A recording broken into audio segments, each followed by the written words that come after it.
Good evening, everyone. I'd like you all to cast your minds back to your time at school, especially your school dinners. Now, it might evoke some bad memories of rubbery sausages or semolina and jam, hopefully not spam fritters. For me, it was these things: turkey Twizzlers, highly processed, not much nutrition, and really not great for the planet. It might remind you of Jamie Oliver as well, who campaigned very publicly for better school food in the mid-2000s. That was great for raising awareness, but how much actually changed as a result?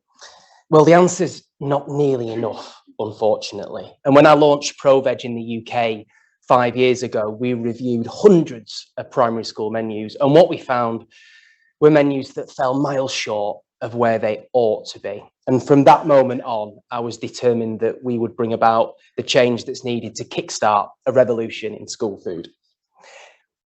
The issues are, of course, much greater and much wider than just bad school food. We've got two huge problems. Firstly, we're in a climate crisis, and we know that we need to eat less meat and dairy. This is a planet that our children will inherit from us, and it can't sustain animal agriculture at this level. And children care about climate change. We find this when we're working with schools and local authorities, and they care about climate change more than any other generation. So don't we owe it to them to serve them the most sustainable food that we can? We also have a childhood obesity crisis. By age 11, 23% of children are living with obesity. And among other things, they're not eating enough fibre, which is something only found in plant-based food. In fact, almost a third of children aged 5 to 10 are eating less than one portion of vegetables a day. So what's our solution? Well, we help schools to serve healthier and more sustainable food by using fewer animal products. And we provide a range of different services, all free of charge, to increase the quantity, quality, and uptake of plant-based food in schools. So how do we do it? Well, we partner with local authorities that cater for lots of schools, hundreds of schools. And this means that we can bring about menu change at scale and do it quickly. So I'll run through what we've done with one of our partners, the London Borough of Waltham Forest. And they're a great partner, but this is quite typical of what we're trying to achieve. So we get given their menus. We got given the menu by Christine, who you can see on the slide, and we got our red pens out and suggest lots of changes to language, to positioning, to layout, without changing any of the food to start with. And this is in order to nudge children to make better choices. So we rename lots of the dishes to make them more attractive to all children, not just the veggie and vegan children. For example, there was just a dish called a veg curry. So we renamed that as a creamy coconut korma, for instance. And it's amazing how small tweaks to language can increase the uptake. We then reposition these dishes on the top row of the menu so they're chosen more often. We also make sure that there's a plant-based option every day. And lots of these are our recipes. And you can see one of our ambassadors, Chris Packham, on the slide here, and he's holding up our recipe book, which is the UK's, and it might even be the world's first plant-based recipe book designed specifically for primary schools. And we also find that our recipes are significantly cheaper. In fact, they're less than half of the price of a typical meat-based school dinner.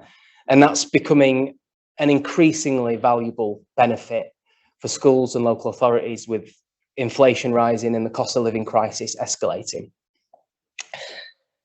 We also added a new weekly meat-free day, but we don't call it Meat-Free Monday. We don't like the term meat-free. It implies that something's missing from a dish, because it is something, isn't it? We're taking meat away and children don't want that. So we instead make it positive and we call it a Save the Planet Day. And this gives children that opportunity to make the connection between the food they're eating and its impact on the planet. And as part of this, the children at schools in Waltham Forest made posters all about food and climate change and put these up on the canteen walls, and it's really heartwarming to see. We also deliver chef training workshops.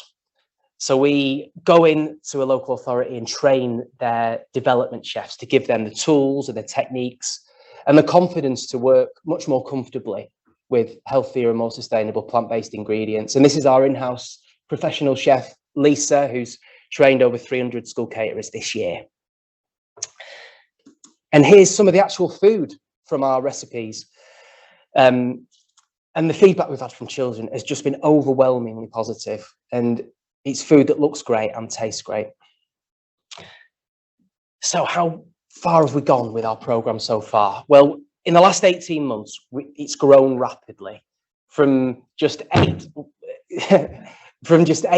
major partners to 38, and that is 17% of local authorities in England.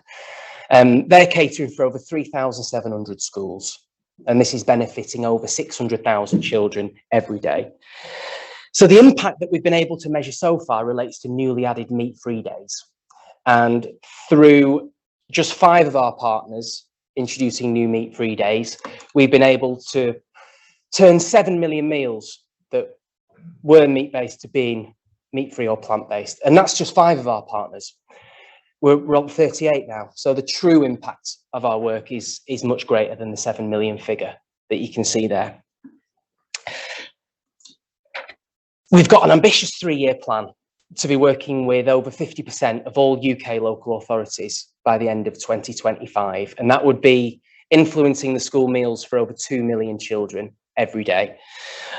Our next step is to expand into the devolved nations for the first time. So we're asking for at least £10,000 to go towards a programme coordinator for Scotland and Northern Ireland. We're currently just a team of 4 staff, with only 2 staff dedicated to our school plates programme. So this is a low-cost, high-impact programme, and there's still scope for so much more impact. You can be part of this solution, and for children's health and for the health of the planet. As a non-profit organisation that provides all of our services for free and that's driven wholly by donations, we do need help. And I would ask you all now kindly to join our school food revolution.